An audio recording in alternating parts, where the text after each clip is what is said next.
In this video, I will talk about something that touches more upon my personal life, and that is the the thinking and pressure of performing in sports.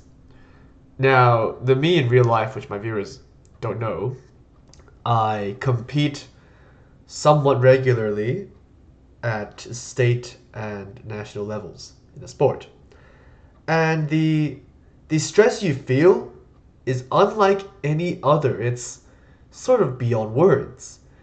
There's always the saying you hear, you practice thousands and thousands of days, and it all boils down to one battle.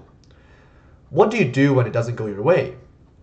And it hasn't gone my way very many times.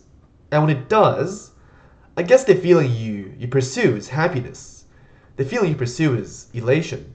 But in reality, all I felt is relief. Relief that okay, the hours poured into this commitment of mine hasn't gone to waste. And generally speaking, I think this is a poor way of thinking. There is well, my coach once taught me that he first asked a group of us, how many champions are there in this world? How many champions will there be in this world? In a room of 10 people, how many champions are there? The answer is, of course, not many.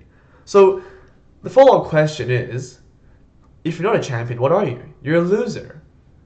And, you're a loser, I'm a loser, we're all losers here. Who doesn't want to win? But if you judge the quality of your sporting life based purely on your performance in a competition, for example, then you will always be seeking that high. But the high never lasts. It's sort of like, I'm not qualified to say this, but it seems like a drug, doesn't it? You reach that pinnacle, you won, you're the champion. But then there's the next champion, and there's the one after that. Can you continuously become the champion? Maybe being the champion once is sufficient. But surely it isn't, because you've done it once. And it satisfies an ego in your heart. It tells you that you are better than everyone else. But it's easy to ignore, smaller factors, like maybe someone else had a bad day, maybe you had a particularly good day, maybe, there's so many different factors in becoming the champion. Or unless you're Tiger Woods and it keeps happening, then then you can really say you're the champion. But there's only one Tiger Woods. There's only one Roger Federer.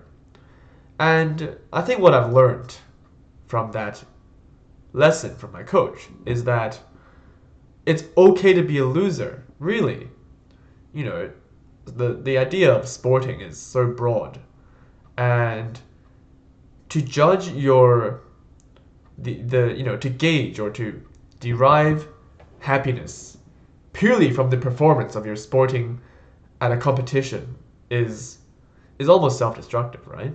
At least I think. I'm not saying this because I've lost every competition I've been to. I've won a few of them. I've only placed first one time, but it feels good to win. But if you dwell on being a loser for too much, then you lose. In my opinion, you almost lose the meaning of the sport. I think sporting is, well, it's meant to enrich our lives. And if it reaches the point where it's no longer doing that, then perhaps it's time to reconsider your commitments and why you're doing the sport to begin with. If the sport brings you, turmoil, stress, more than the joy you feel from reaching that climax, then what really is the point in it all? And I think my coach made a very good point. You'll never find or reach happiness if all you do is chase an object, a gold medal, or even a bronze medal, or even a silver medal. You need to take control of your emotions, in the sense that you have to find purpose where there is purpose, where you can assign meaning to your actions, and through that's how you really achieve a sense of purpose in your sport. the goalpost is never static. You can always move it around. If you set it too far, at an unrealistic standard, then it'll always be just out of reach, and you'll be, biting your own tail. You'll go in circles. So I guess that's my thoughts, because I've been, it's a period of stress. There are so many mounting, there's expectations from different people, and there's expectations from within that you hope you'll perform. But in reality, it's trickier than that. It really is. And it's a source of self-comfort to tell yourself it's not the end of the world if you lose this competition. And it's not the lottery to win either. It's just something that you can take home as a proof of your commitment to something. And the meaning you really seek shouldn't be found within these objects. It should be found in the relationships you cultivate through the sport. It should be found through the energy you feel after completing a training session. It should be found in the energy that you bounce around through your peers, in which you are all striving to improve in this sport. Now, the other topic that I don't want to talk about is sporting politics. If you've done a sport for long enough, it is nigh inevitable. You will be involved at some level. And honestly, it's a lot of shit.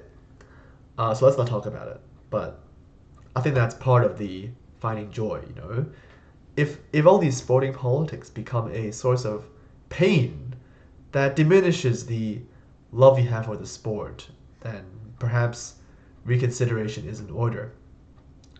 But yes, those are the thoughts I've been harboring in my head about competitive sports. Now, I want to say I am by no means like professional athlete. I'm nowhere near that level. I've really just scraped by, to be honest.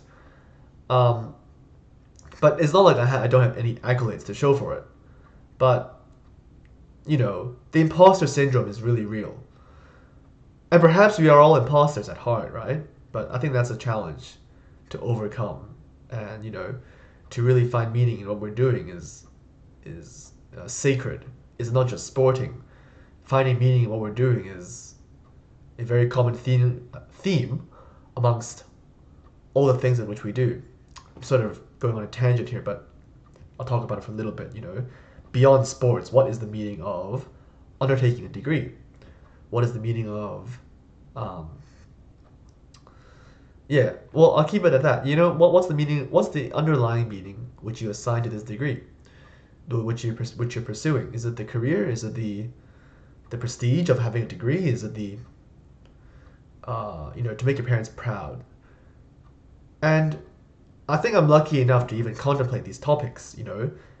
Many people, they're unfortunate, and they have to achieve these things. They must achieve these things.